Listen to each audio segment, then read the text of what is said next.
Hello everyone, welcome back to my another blog. खूब कर लिया इंजॉय कौसानी में और होटल का भी बहुत अच्छा एक्सपीरियंस हमारा रहा। और अब लौटने की तैयारी हमने कर ली है, रेडी हो गए हैं और निकल रहे हैं अब नेक्स्ट डेस्टिनेशन पे। अभी तक हमने सोचा है कि हम रानी खेत से होते हुए जाएंगे नैनीताल। आगे का पता नहीं है, अभी तो ये सोच के हम निकले हुए हैं, देखते हैं कितना टाइम लगेगा।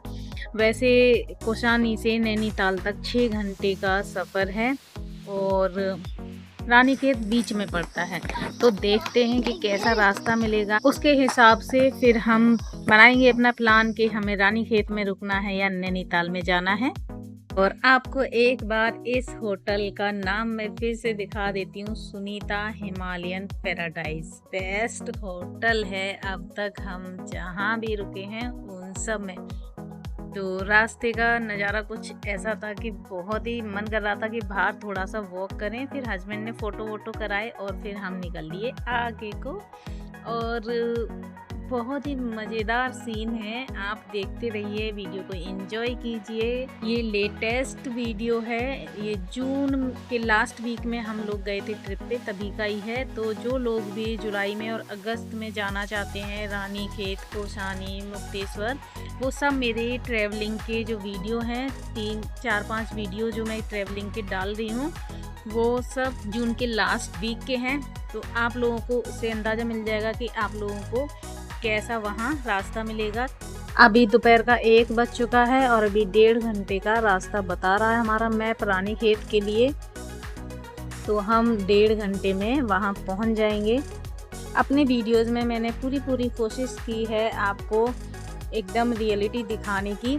और ये वीडियो थोड़ा सा लेट पहुंच रहे हैं आप लोगों के पास। उसका रीज़न ये है कि देखो, जब हम कहीं ट्रिप वगैरह से आते हैं तो 2-4 दिन हमारे निकल जाते हैं वहाँ के जो गंदे कपड़े हो जाते हैं उन सबको वॉश करने में, सामान को अरेंज करने में और फिर से रूटीन में आने पे। जैसे कि बच्चों के स्कूल भी खुल गए हैं तो मेरे बच्चों के एग्ज़ाम भी चल रहे हैं, इस वजह से जो है थोड़ा सा प्रॉब्लम हो रही है वीडियो एडिट करने में, इसलिए थोड़ा 1 हफ्ते लेट मिले आपको ये वीडियो। जून का लास्ट वीक के हैं, जुलाई के 1st-2nd वीक में आपको ये पूरे वीडियो मिल गए हैं। तो बहुत अच्छा टाइम है अगर आप जाना चाहते हैं हिल स्टेशन पे, तो इस तरह के खूबसूरत नज़ारे आपको देखने को मिलेंगे और मन आपका भरेगा ही नहीं। जो लोग कौसानी से रानीखेत आते हैं, बड़ा इजी रास्ता है। और आप अगर नैनीताल जा रहे हो तो भी आपको ये कौसानी से रानीखेत हुए ही मैप दिखा देता है। तकरीबन 4 घंटे का रास्ता होता है। और जो लोग रानीखेत में स्टे करना चाहते हैं वो पास में ही है, ज़्यादा तकरीबन 1.5 से 2 घंटे की ये यात्रा होगी आपकी कौसानी से रानीखेत के बीच की। बड़ी अच्छी, बिकॉज इतनी अच्छी ग्रीनरी है कि आप 1.5 घंटे का जो वक्त है उसको 2 घंटे से पहले नहीं कर सकते। क्यों? आप बीच में फ़ोटो ज़रूर लेंगे, तो इसलिए ये जो डिस्टेंस होती है 1.5 घंटे की, 2 घंटे की बन जाती है। और जो लोग कौसानी से आते हैं, सोमेश्वर जो आपका एक कौसानी के बाद मिलता है, तो सोमेश्वर से आप मार्केट से राइट टर्न ले लें और राइट टर्न ले करके आप सीधा रानीखेत वाली रोड पे आते हैं। तो रानीखेत फिर वहाँ से बहुत नज़दीक, यानी कि 1 घंटे का लगभग समय लगता है आपको सोमेश्वर वाले कट से आगे आने के बाद। और बहुत अच्छी वहाँ पे आपको ब्यूटी मिलेगी, बहुत सुंदर, क्योंकि रानीखेत तो खेत के नाम से प्रसिद्ध है। तो सोमेश्वर से जैसे ही आप राइट टर्न ले करके आगे बढ़ते हैं तो आपको ऐसा लगेगा, मतलब कि पहाड़ों के ऊपर जो वो खेती होती है ना पूरी, वो सब आपको वहाँ पे, आप even you can go yourself there and see. तो आजकल चूँकि बरसात का मौसम बस आ ही गया है, तो यहाँ पर चावल की खेती बहुत होती है। तो इस पूरी वैली में अगर आप देख रहे हैं तो पूरी वैली में जो है राइस की खेती होती है। तो आज की आप देख सकते हैं ऊपर से कैमरे में, दिखाइएगा इनको, हमारे जो दर्शक हैं।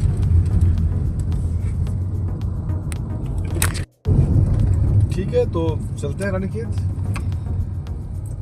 इस पूरी ट्रिप में हमने 4 दिन तो निकाल दिए थे रोड ट्रिप पर, और फिर भी जी नहीं भरा था कि हम वापस घर जाए। तो इतने सुंदर नज़ारे, इतने खूबसूरत मौसम, कोई छोड़ के नहीं जाना चाहता। लेकिन अब देखते हैं नैनीताल हम पहुंचते हैं कि नहीं पहुंचते हैं। आप एंजॉय कीजिए रास्ते को और वीडियो को पूरा देखिएगा। वीडियो अच्छा लगे तो एक लाइक शेयर कमेंट ज़रूर से कीजिएगा। और जिन लोगों को भी ट्रिप पे जाने का है उन लोगों के साथ आप इस वीडियो को शेयर कर दीजिए, जिससे कि उन्हें लेटेस्ट इन्फॉर्मेशन मिल जाए कि कैसे रास्ते होंगे, कैसा होटल मिलेगा, किस तरह का खाना मिलेगा, कितना खर्चा पड़ेगा। ये सब वीडियोस में मैं आपको बता ही देती हूँ। तो रूम आपको 2000 से लेके 5-6 हज़ार तक के रूम मिल जाते हैं। वो डिपेंड करता है कि आप कितने मेंबर रुक रहे हैं, कितने रूम ले रहे हैं, ठीक है। और खाने का भी ऐसा ही है कि नॉर्मल है, ज़्यादा एक्सपेंसिव नहीं है।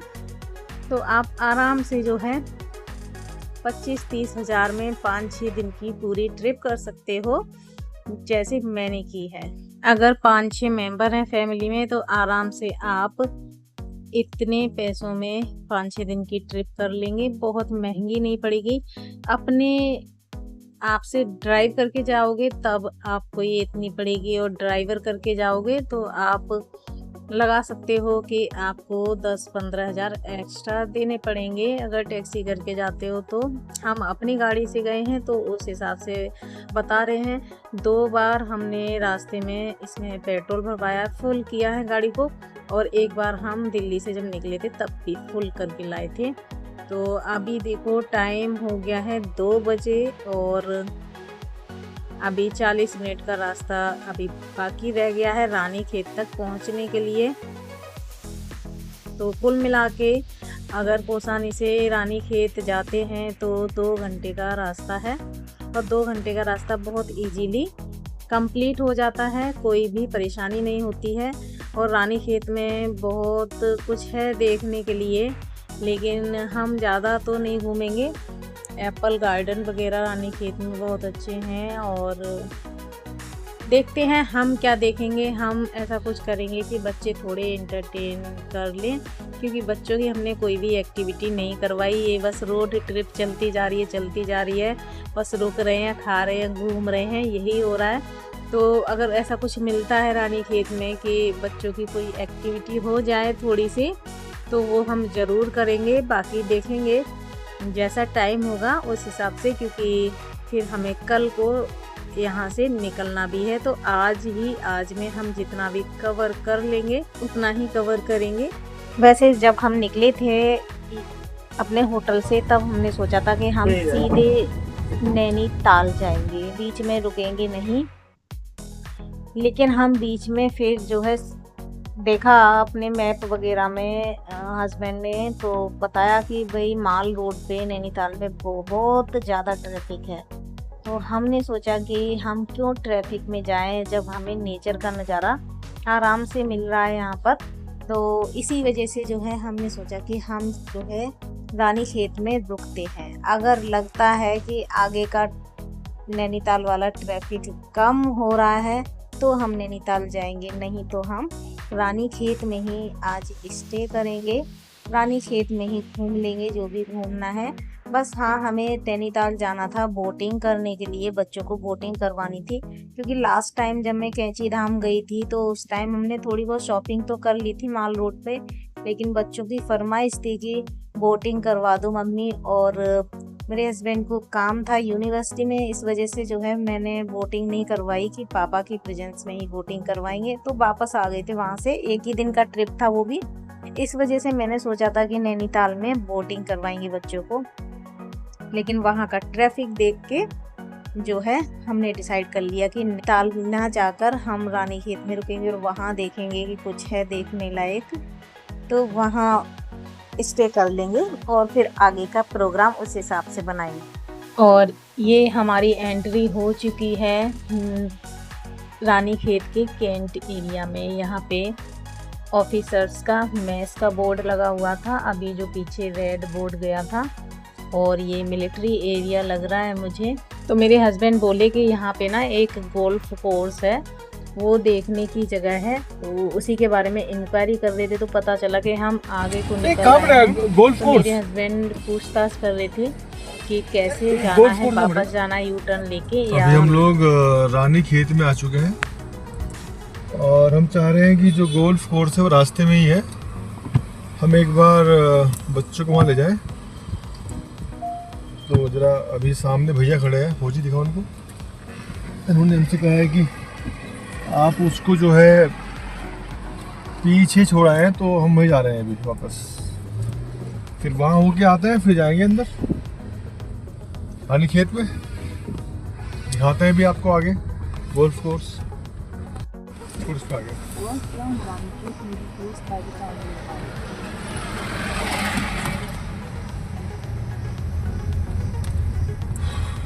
यहाँ तो पूरी फौजी बड़ी हुई है। कैंट पर कसो फौजी में।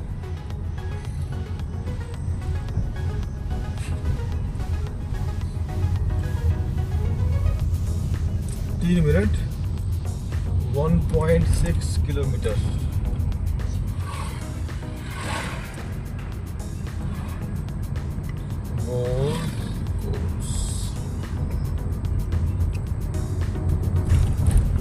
तो हम लोग से मुड़े, हम चाह रहे हैं कि पहले गोल्फ कोर्स भी देख लें हम लोग। ये सामने एक छोटा सा मैदान है, आई थिंक ये मिलिट्री का ही लग रहा है मुझको। वो लोग यहाँ खेलते होंगे, बल्कि बस थोड़ा सा आगे दिखा रहा है। 1.3 किलोमीटर पड़ता है यहाँ जो स्पोर्ट्स कॉम्प्लेक्स इससे। और जो हमारे आर्मी के भैया मिले पीछे, हमको बताए भैया पीछे ही है, अल्मोड़ा वाली रोड पे है।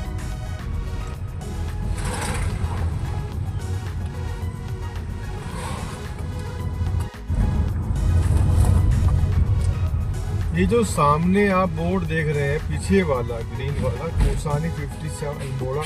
हम इधर लेफ्ट से आए थे कोसानी से।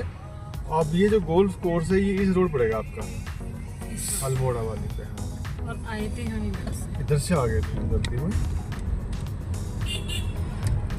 यहाँ से भी कोसान जा सकते हैं आप। 57 दिखा रहा है। रोड काफी अच्छा है, बहुत बेहतरीन रोड है। रेजिमेंट, ये है आपका Kumaon regiment environmental park and training area. ये सब मिलिट्री का है। और यहाँ पे ये कुमाऊं रेजिमेंट का है पूरा एरिया। बहुत सुंदर है ये। जहाँ भी आप कभी जाएं किसी भी कैंट एरिया में, एक खास बात तो होती है, वो बहुत सुंदर मिलता है, क्लीन मिलता है। देखिए हम लोग आ गए हैं गोल्फ कोर्स में। ये गोल्फ कोर्स है। अब ये आगे बता रहा है यहाँ से डालने पे जुर्माना है 500 रुपए। अब ये बंद है खुला है पता नहीं है। इसकी no parking speed limit, parking यहाँ पे नहीं है। अब इसमें एंट्री होगी नहीं होगी तो मुश्किल लग रहा है मुझको, क्योंकि अंदर कोई भी नहीं दिख रहा। हमें तो अंदर आज एक चिड़िया भी नहीं दिख रही। तो इसका मतलब ये है कि यहाँ सिर्फ मिलिट्री की ही एंट्री है। सुंदर कितना लग रहा है ना। हाँ, बहुत खूबसूरत है, बहुत ब्यूटीफुल है। बस ये आओ बाहर से निकल जाओ, ये इसकी ब्यूटी है। इसमें अंदर एंट्री नहीं होती है। पूछ के देखो, क्योंकि ये सैन्य भूमि है एक्चुअली। तो किसी भी सैन्य भूमि में लोकल्स की एंट्री नहीं होती है। तो हम भी यहाँ लोग देखो सामने खड़े हैं गोल्फ कोर्स पे, फोटो ले रहे हैं। हम भी एक दो फोटो लेके चलते हैं अपने वापस रानी खेत। क्या करेंगे यहाँ पे।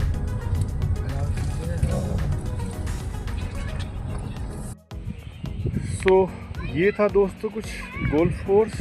ये पूरा आर्मी का एक्चुअली एरिया है, तो लोकल्स के लिए तो बंद ही है। लेकिन हाँ, अगर आपको गोल्फ कोर्स देखना है तो आप रानी खेत से यहाँ आ सकते हैं, ज़्यादा दूर नहीं है। 2-3 किलोमीटर की डिस्टेंस पड़ती है। हम लोग कोसानी से आ रहे थे, तो हम तो लेफ्ट अल्मोड़ा वाली रोड पे आ गए। पास में बिल्कुल आपका गोल्फ कोर्स है। ये है बस, यहाँ पे आप आए, अपना फोटो खिंचवाएं, निकल जाए।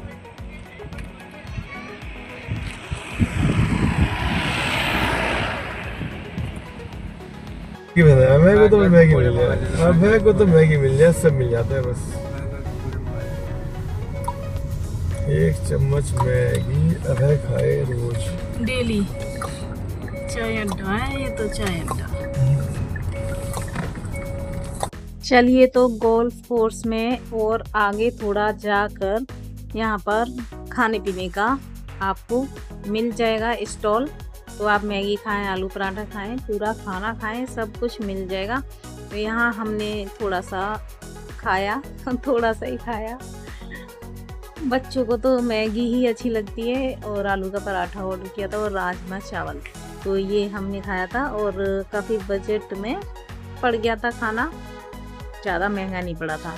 उसके बाद फिर हम जा रहे हैं अब रानीखेत की तरफ। तो देखते हैं कि होटल कौन से मिलेंगे, होटल कहाँ मिलेंगे, कितने की मिलेंगे, अभी हमें कुछ आइडिया नहीं है क्योंकि हम फर्स्ट टाइम रानीखेत में आ रहे हैं। प्लानिंग तो कई बार की थी लेकिन नहीं आ पाए थे, फर्स्ट टाइम आ रहे हैं। तो देखते हैं जल्दी मिल जाएगा या थोड़ा सर्च करना पड़ेगा। हमने मेक माई ट्रिप वगैरह से बिल्कुल भी रिसर्च नहीं करके आए कि हमें होटल कहाँ मिलेगा, कैसा मिलेगा, बेस्ट कहाँ मिलेगा। तो बस अपने आप से ऐसे ही चलते आ रहे हैं। तो उसका भी अपना मज़ा है, कभी कभी इस तरह की ट्रिप भी कर लेनी चाहिए बिना सोचे समझे। और यहाँ भी रानीखेत की माल रोड है, वो शायद 6 बजे के बाद खुलती है, लेकिन इधर उधर से पूछने से हमको पता चला कि माल रोड में ऐसा कुछ नहीं है। माल रोड से अच्छा जो है रानीखेत की जो मार्केट है जहाँ पे होटल स्टे है, वहाँ की मार्केट जो है माल रोड की मार्केट से ज़्यादा बेटर है।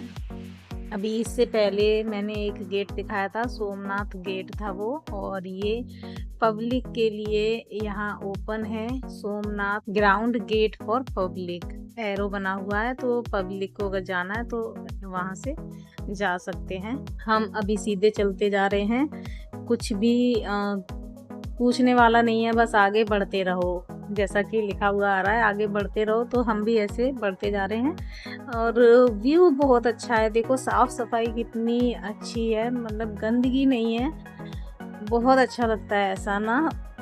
नॉर्मल व्यू भी बहुत अच्छा लगता है जहाँ साफ़ सफाई होती है। और यहाँ पर आगे चल के जो है रानी झील है, जहाँ पे मैंने सुना है कि बच्चे बोटिंग कर सकते हैं। तो देखते हैं वहाँ पर अगर टाइम है बोटिंग करने का तो वहाँ बोटिंग करेंगे। उससे पहले जो है हम गाड़ी पार्क करने की जगह देख रहे हैं कि गाड़ी कहाँ पार्क करें। हम चलते ही जा रहे हैं, चलते ही जा रहे हैं, यहाँ तक कि यहाँ तो कोई पब्लिक भी नहीं दिख रही। हम किससे क्या पूछें, कुछ समझ में नहीं आ रहा। कभी तो ऐसा लग रहा था हमें कि शायद हम बहुत आगे निकल आए, कहीं दूसरी रास्ते पे तो नहीं निकल आए। मैप लगा कर आए हैं गाड़ी में और सही चल रहे हैं मैप के अकॉर्डिंग, लेकिन फिर भी ऐसा कंफ्यूजन हो रहा है कि हम जा कहाँ रहे हैं, क्योंकि बिल्कुल कोई भी दिख नहीं रहा है, इतना शांत एरिया है। ऐसा एक्सपीरियंस हमें सिर्फ यहीं पर हो रहा है, जबकि हमें पता है कि यहाँ पर आसपास ही रानी झील भी है, तो कुछ तो भीड़ दिखाई देनी चाहिए, कुछ भी नहीं दिखाई दे रही, नील बटे सन्नाटा है। और ऐसा हमें एक्सपीरियंस ना मुक्तेश्वर में हुआ था और ना ही हमको ऐसा एक्सपीरियंस कोसानी में हुआ था, जहाँ टूरिस्ट प्लेस थे वहाँ पे भीड़ पहले से ही काफ़ी दिख रही थी, लेकिन यहाँ तो एकदम शांति है। तो देखते हैं आगे चल के। एक्चुअली हम जिस रास्ते से आए हैं ना, तो हम सीधे कैंट एरिया में आ गए हैं। तो कैंट एरिया में वैसे भी एकदम शांति ही मिलेगी आपको। तो ये छावनी है, रानीखेत का छावनी का एरिया है ये। आगे कुछ गाड़ियों की पार्किंग दिख रही है, तो थोड़ी जान में जान आई कि हाँ यहाँ कुछ है भाई, यहाँ पर हम गाड़ी पार्क कर सकते हैं, किसी से पूछताछ करेंगे।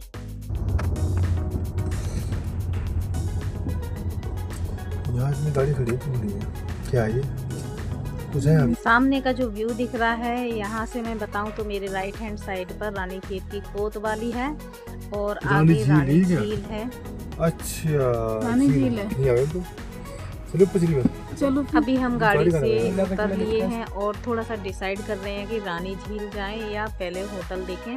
सामने रानी खेत की कोतवाली है जो आपको दिख रही है, यहीं पे मेरे ख्याल से आगे होटल मिलेंगे और इसके जस्ट पीछे रानी झील है।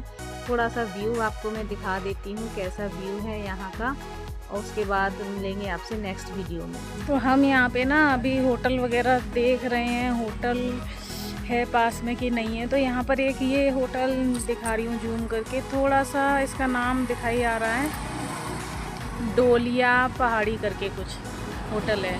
तो लोगों से पूछा हमने जिनकी यहाँ पे गाड़ी पार्क हुई है, उनसे पूछा तो उन्होंने कहा कि बस ठीक ठाक है। तो अभी हम किसी और होटल को चेक करेंगे।